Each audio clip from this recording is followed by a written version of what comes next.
Welcome to Let Me Fix This. Enjoy the video. You start by charging the watch and enabling connectivity on your phone. This prevents interruptions. Turn on the watch and choose your language. The screen will show pairing instructions. Open the official companion app, then tap Add Device and follow the QR code or pairing code prompt.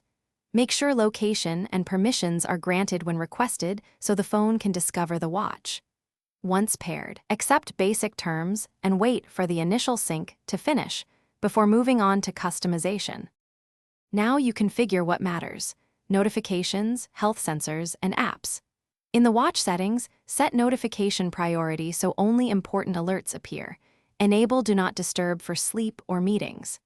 Calibrate sensors by wearing the watch snugly and performing the guided heart rate or step tests. This improves accuracy.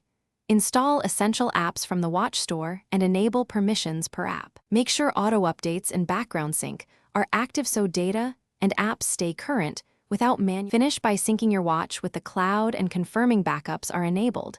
This preserves settings and health data.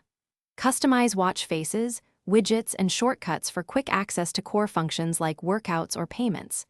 Test a call, notification, and a GPS route briefly to ensure everything works. If something breaks, first restart both devices. If pairing fails, forget the device on your phone, reset network settings, and repair. As a last resort, factory reset the watch, but backup data before you do that. Thanks for watching. If you found this helpful, don't forget to like and subscribe.